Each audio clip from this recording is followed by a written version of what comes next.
जय श्री राम दोस्तों। आज हमारा दूसरा लेक्चर है पीजीबीपी का। इसमें हम आपको बताएंगे कि आज हम डेप्रीसिएशन का कैलकुलेशन करना सीखेंगे कि डेप्रीसिएशन कैसे कैलकुलेट होता है। ये बहुत ही इंपॉर्टेंट टॉपिक है क्योंकि जो हमारा 14 मार्क का सम आता है कभी कभी उसमें डेप्रीसिएशन से रिलेटेड कैलकुलेशन वगैरह आता है, और हमारा इसके अलावा एमसीक्यू में भी डेप्रीसिएशन का जो 2 मार्क्स का सम आ सकता है। तो 14 मार्क के सम में भी डेप्रीसिएशन वाला पार्ट जो होता है वो काफी इंपॉर्टेंट रहता है और एमसीक्यू भी होता है। तो डेप्रीसिएशन सीखेंगे, बहुत ही आसान है। वैसे तो डेप्रीसिएशन की कई सारी मेथड्स होती है, लेकिन हमारे इनकम टैक्स में इलेक्ट्रिसिटी कंपनी को छोड़कर सभी कंपनियों के लिए या सभी करदाताओं के लिए, सभी जो एसएससी है उनके लिए डब्ल्यूडीवी मेथड का इस्तेमाल होता है। सबसे पहले तो हम आपको बता दें कि डब्ल्यूडीवी का मतलब क्या होता है। डब्ल्यू मतलब रिटर्न डाउन वैल्यू, मतलब आपकी जो भी समझे, हम एग्जांपल के साथ ही समझ लेते हैं तो आपको आसानी से समझ आएगा कि मान लीजिए मेरी एसेट 100 रुपए की है, अगर उसमें 20% का डेप्रीसिएशन है या 10% का डेप्रीसिएशन है तो फर्स्ट ईयर 10 रुपीज का डेप्रीसिएशन चार्ज होगा, मेरा आउटस्टैंडिंग बचेगा 90 रुपीज का। तो ये जो मेरा डब्ल्यूडीवी है ये मेरा नेक्स्ट ईयर के लिए डब्ल्यूडीवी बन गया। जो 90 रुपए है डब्ल्यूडीवी बन गया। अभी इसी डब्ल्यूडीवी पे मुझे अगले साल का 10% डेप्रीसिएशन चार्ज करना है जो कि 9 रुपए होगा। तो मेरा आउटस्टैंडिंग इस साल का डब्ल्यूडीवी आ जाएगा 81। अब नेक्स्ट ईयर जब भी डेप्रीसिएशन गिनूंगा मैं ये 81 रुपीज पे ही गिनूंगा। सपोज मान लीजिए 8.1 आएगा। तो इसी तरीके से गिनने के बाद जो मेरा डब्ल्यूडीवी है वो 72.9 बचेगा। ये मेरा मेथड हो गया डब्ल्यूडीवी मेथड।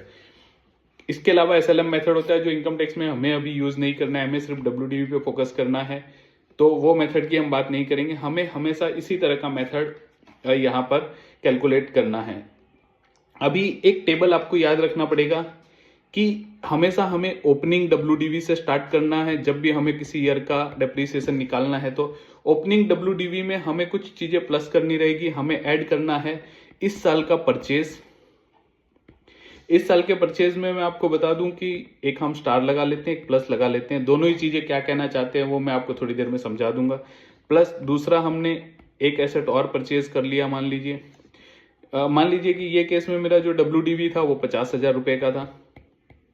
जो मैंने परचेज किया है वो मैंने 2,50,000 की पहली एसेट परचेज की है और दूसरी एसेट मान लीजिए कि मैंने 3 लाख रुपए की परचेज की है। ओके, इसके बाद मैंने कुछ उसमें से सेल कर दिया। ड्यूरिंग द ईयर मैंने कुछ सेल कर दिया है तो वो मुझे माइनस कर देना पड़ेगा। मैंने सेल मान लीजिए कि 2 लाख रुपए की एक एसेट सेल कर दी। तो मेरा जो एडजस्टेड डब्ल्यूडीवी जिस पे मुझे डेप्रीसिएशन इस साल में गिनना है वो आएगा। मुझे ओपनिंग डब्ल्यूडीवी लेना है, मतलब पिछले साल में जो भी मेरा ओपनिंग डब्ल्यूडीवी रहा होगा वो मुझे लेना है। इस साल में मैंने जितने भी परचेज किए वो मुझे ऐड कर देने हैं। उसमें हमने एक स्टार लगाया, एक प्लस लगाया, दोनों का मतलब थोड़ी देर में समझ लेंगे। 2 बार परचेज किया है तो दोनों सेट ऐड करेंगे, जो भी सेल किया है वो माइनस कर देंगे तो मेरा एडजस्टेड डब्ल्यूडीवी आ जाएगा। तो आप देखेंगे कि ये मेरा एडजस्टेड डब्ल्यूडीवी है वो 4 लाख रुपए का यहाँ पर आ गया है और 50,000 का ये था। ये मैंने ऐड किया 2.5 लाख और 3 लाख, टोटल हुआ 6 लाख। उसमें से 2 लाख का एसेट सेल कर दिया तो मेरा 4 लाख का आ गया है। अगर अभी नॉर्मल सिनारियो में मुझे डेप्रीसिएशन कैलकुलेट करना है तो मुझे इसी पे 10% डेप्रीसिएशन कैलकुलेट करना पड़ेगा। तो मैं 40,000 रुपए का डेप्रीसिएशन कैलकुलेट करूंगा और मेरा 3,60,000 रुपए का डब्ल्यूडीवी आ जाएगा। अब देखिए, एक हमने स्टार लगाया है। हम स्टार का मतलब समझेंगे। सबसे पहले स्टार का मतलब यह है कि परचेज जो भी किया है मैंने उसको हम कैसे कैलकुलेट करेंगे, परचेज कैसे बनता है हमारा। मान लीजिए कि सम में, बहुत सारे सम में जो हमारी बीएसआर की बुक है या दूसरी बुक है, जो भी हमारी एकेडमिक बुक है, उसमें हमको दिया है कि बहुत सारी बार हमें जो परचेज है वो सीधा सीधा नहीं दिया होता है। उसमें दिया होता है कि हमने जो एक मशीन परचेज किया है जिसका वैल्यू 50,000 रुपए है, फिर दे देते हैं कि उसके लिए हमने फ्रेट, ऑक्ट्रॉय या दूसरे कोई भी खर्चे किए हैं, उसको फैक्ट्री तक लाने का वो 10,000 रुपीज का है। उसको इंस्टॉल करने के लिए इंस्टॉलेशन का जो खर्चा है वो मान लीजिए कि 5,000 है, और उसको स्टार्ट करने के लिए जो दूसरे और लेबर वगैरह लगे हैं, जब तक कि वो मशीन शुरू नहीं हो जाता, जब तक कि put to use word use करते हैं, ready to use word use करते हैं हम इनकम टैक्स में, जब तक रेडी टू यूज नहीं हो जाता उस समय तक जो खर्चे होते हैं, मान लीजिए कि दूसरा लेबर वगैरह, ये इंस्टॉलेशन के समय हमें दूसरे अदर एक्सपेंसेस 50,000 के हुए, 5,000 के हुए, तो हमारी जो एसेट की ये जो परचेज वैल्यू है ना, स्टार लगा रखा है 2.5 लाख, इसी तरीके से बनती है कि अगर हमें ये सारी चीजें सम में दी है तो हमें ऐड करनी पड़ेगी। जब तक हमने एसेट को पुट टू यूज कर दिया है, रेडी टू यूज हुआ है, तब तक जो भी खर्चे हो वो हमें जोड़ देने पड़ेंगे। तो हमारा एसेट 70,000 रुपीज का हो जाएगा। आप समझ गए कि सबसे पहले हमने देखा कि हमें एक ये टेबल याद रखना है। इस टेबल में ओपनिंग WDV है, उसमें हमें परचेज ऐड करना है और सेल माइनस करना है। जो भी वैल्यू आएगा उस पर डेप्रीसिएशन कैलकुलेट होगा और फिर हम डेप्रीसिएशन का रेट लगाकर उस पर डेप्रीसिएशन कैलकुलेट करेंगे। एक इसमें हमने ये सीखा कि जो परचेज की वैल्यू है वो कैसे आएगी। तो परचेज में हमने प्लांट एंड मशीनरी कुछ भी खरीदा है, उसका फ्रेट लगा है, इंस्टॉलेशन लगा है, अदर जो भी एक्सपेंसेस लगा है, जब तक वो रेडी टू यूज या पुट टू यूज ना हो जाए तो वो सारे हमने यहाँ पर ऐड कर दिए हैं। अब दूसरा हमने एक प्लस लगाया, उसके बारे में अब हम जानते हैं। प्लस लगाया है हमने कि कोई भी एसेट इनकम टैक्स में अगर 180 दिन से कम, लेस देन 180 डेज, 180 दिन से कम यूज हुआ है ना, तो उसमें जो ये जो जैसे 10% यहां मिल रहा था हमको, उसका हाफ रेट मिलेगा। कोई भी रेट हो इनकम टैक्स का, 10% हो, 15% वाली एसेट हो, 25 वाली एसेट हो या 40% वाली हो, ये हमें साल भर का रेट होता है। लेकिन ये कोई भी ब्लॉक में आती हुई एसेट में अगर हमने 180 दिन से कम वो एसेट यूज की है, तो उस साल में, जिस साल में हमने वो एसेट परचेज की है, उस साल में अगर 180 दिन से कम यूज की है, तो हमें उस पर जो डेप्रीसिएशन मिलेगा वो हाफ रेट से मिलेगा। मतलब 10 वाला 5% हो जाएगा, 15 वाला 7.5 हो जाएगा, 25 वाला 12.5 हो जाएगा और 40 वाला 20% हो जाएगा। तो हाफ रेट से मिलेगा।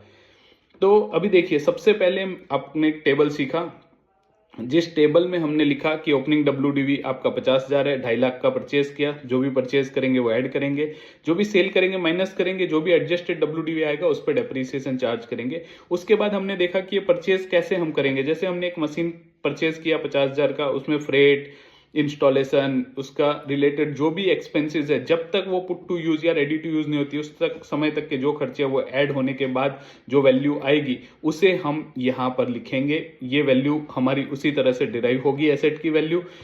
दूसरा आपको बताना चाहूंगा कि जो हमने एक प्लस लगाया था यहाँ पे, इसका मतलब है कि एसेट हमें अगर पूरा डेप्रीसिएशन चाहिए तो वो 180 या उससे ज्यादा दिन यूज होना चाहिए साल में। अगर 180 दिन से कम है तो हमें हाफ रेट से डेप्रीसिएशन मिलेगा।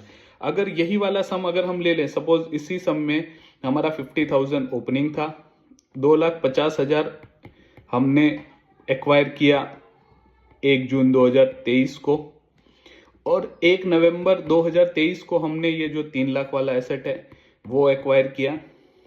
और सेल हमने ड्यूरिंग द ईयर कभी भी किया हो, 1 अप्रैल को किया हो, 31 मार्च को किया, वो ऑलवेज पूरा पूरा माइनस हो जाएगा। वहां हमें सोचना नहीं, हाफ फुल कुछ नहीं सोचना है। जो भी सेल का वैल्यू सम में दिया है वो पूरा का पूरा हमें माइनस कर देना है। मान लीजिए कि हमने आखिरी दिन ही एक सेल कर दिया, तो भी हमें उससे पूरा का पूरा यहाँ पर 2 लाख रुपए माइनस कर देना है।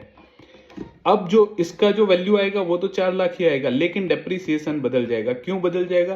क्योंकि एक चीज हमने जो परचेज की है वो 180 दिनों से कम डेज के लिए परचेज की है। जब भी हम 180 दिन से कम के लिए कोई भी परचेज करेंगे एसेट, तो उस पर हमारा हाफ डेप्रीसिएशन लगेगा। तो देखिए, हमारा टोटल एसेट अभी यहां पर 4 लाख है, उसमें से 4 लाख रुपए के एसेट में से 3 लाख रुपए का एसेट ऐसा है जिसपे हमें हाफ रेट से डेप्रीसिएशन मिलेगा, और 1 लाख का एसेट है उस पे हमें फुल रेट से डेप्रीसिएशन मिलेगा। तो हमें यहां पर जो डेप्रीसिएशन है 5% मिलेगा, और ये वाली जो एसेट है उस पर हमें जो डेप्रीसिएशन मिलेगा वो फुल रेट से मिलेगा, मतलब 10% से मिलेगा। तो यहां पर हमारा 1,50,000 डेप्रीसिएशन मिलेगा, और ये वाले पे हमें 10,000 का डेप्रीसिएशन मिलेगा। इस तरह से 15,000 प्लस 10,000, टोटल डेप्रीसिएशन मेरा 25,000 रुपए का मुझे मिलेगा। तो देखिए, हमें ये देखना है कि जब भी एसेट हम इस तरीके से ड्यूरिंग द ईयर खरीदेंगे या सेल करेंगे तो हमें ब्लॉक में से माइनस कर देना है। और अगर कोई एसेट 180 दिनों से कम यूज हुआ है तो उस एसेट में मुझे डेप्रीसिएशन हाफ रेट से मिलेगा, और बाकी मेरा फुल रेट से मुझे डेप्रीसिएशन मिलेगा। ये चीज हमने सीख ली। अब इनकम टैक्स में तीसरी इंपॉर्टेंट चीज, पहली चीज हमने क्या सीखी कि एसेट्स की वैल्यू कैसे डिराइव की जाती है, तो उसमें जो भी उससे रिलेटेड एक्सपेंस, इंस्टॉलेशन, जब तक वो पुट टू यूज ना हो जाए या स्टार्ट ना हो जाए तब तक के सभी खर्चे ऐड कर देते हैं। दूसरा, हमने एक टेबल सीखा यहाँ पर कि हमारे टेबल में कैसे देखना है कि opening WDV plus purchase minus cell, जो भी आएगा वो WDV हमारा रहेगा एडजस्टेड, और उसी पे हमें डेप्रीसिएशन कैलकुलेट करना है। तीसरा सीखा कि अगर कोई भी चीज 180 दिन, कोई भी asset used less than 180 days, तो उस पे हाफ रेट से डेप्रीसिएशन जाएगा। और चौथी और सबसे इंपॉर्टेंट चीज है हमारा ब्लॉक सिस्टम। हम ब्लॉक बोल रहे हैं, पर ब्लॉक का मतलब क्या है वो अब समझते हैं। इनकम टैक्स का कहना है कि एक टाइप की एसेट और सेम रेट की asset, same type same rate का डेप्रीसिएशन को, उसकी एक एक एसेट को अलग अलग हमें नहीं रखना है, उसे एक ब्लॉक बना देना है और उसी ब्लॉक पे डेप्रीसिएशन चार्ज करेंगे। अब समझिए इस चीज को क्या है कि मेरे पास एक मशीन है, प्लांट एंड मशीनरी है, जो मेरे पास उसमें 2 एसेट है और 50,000 रुपीज का एसेट है। उसके बाद एक प्लांट एंड मशीनरी मैं परचेज करता हूं, इस पे डेप्रीसिएशन का रेट मान लीजिए 15% है। एक प्लांट एंड मशीनरी मैंने और खरीदा, उसकी कीमत 1,50,000 है, अब उसका भी 15% का ही रेट है। तो अभी यहां पर जब जैसे भी जो भी एसेट 15% वाली होगी और अगर वो प्लांट एंड मशीनरी की डेफिनेशन में आती है तो सभी को एक ब्लॉक में मिला दिया जाएगा। मतलब हमारा एक ब्लॉक बनेगा जिसमें हम 2 लाख रुपए का ब्लॉक हमारा वो हो जाएगा। थोड़ी आसान तरीके से इसको वापिस समझते हैं कि मेरे पास 4 एसेट्स है। एक है मेरे पास कंप्यूटर जिसका 40% डेप्रीसिएशन है। दूसरा, इसी के साथ मैंने एक और परचेज करा है, परचेज नहीं किया है, ऑलरेडी मेरे पास है ऐसा मान लेते हैं, प्लांट एंड मशीनरी, उस पे मेरा 15% का डेप्रीसिएशन है। मेरे पास फर्नीचर है जिस पे 10% का डेप्रीसिएशन है। तो ये मेरे 3 ब्लॉक हो गए क्योंकि तीनों के रेट अलग अलग है। अब अगर मैं कोई भी कंप्यूटर से रिलेटेड परचेज करूंगा तो मुझे इसी ब्लॉक में ऐड कर देना है, प्लांट एंड मशीनरी करूंगा तो इस ब्लॉक में ऐड कर देना है, फर्नीचर में ऐड करूंगा तो ये ब्लॉक में ऐड कर देना है। तो आपको ये इसी तरीके से तीनों ब्लॉक में ऐड करना है। मान लीजिए कंप्यूटर की मेरी ओपनिंग जो WDV है, जो कीमत है मेरी बुक्स में, वो 5 लाख रुपए है, ये 6 लाख रुपए है और फर्नीचर मेरा 1 लाख रुपए का है। अब अगर मैंने ड्यूरिंग दी ईयर और 2 लाख के कंप्यूटर खरीदे तो मैं इसी में वो 2 लाख रुपए ऐड कर दूंगा। अगर फिर 1 लाख का खरीदा तो 1 लाख में इसी में ऐड कर दूंगा। उसी तरीके से प्लांट एंड मशीनरी में अगर आप देखेंगे तो ऑलरेडी मेरे पास 6 लाख है, अगर मैं नया 5 लाख का रुपए का खरीदूंगा तो वो इसमें ऐड कर दूंगा। और अगर इसके अलावा मैं 2 लाख रुपए का और प्लांट एंड मशीनरी खरीदता हूं तो यही ऐड हो जाएगा। मान लीजिए फर्नीचर में कुछ नहीं खरीदा है तो नहीं ऐड होगा, अगर खरीदा है तो 1 लाख रुपए का है ऑलरेडी, 1 लाख रुपए का और इसमें ऐड हो जाएगा। तो इसी तरीके से पूरा ऐड होके ये हमारा एसेट्स बनती रहेगी। अभी आपको बताते हैं कि ये जो ब्लॉक में है ऐड होता रहेगा जितना भी एसेट्स है और इसी के ऊपर डेप्रीसिएशन कैलकुलेट होगा। तो यहाँ पर हमने ये जो बनाया था ना, ये एक पूरा ब्लॉक बन गया क्योंकि इसमें डेप्रीसिएशन रेट सभी में 10% था।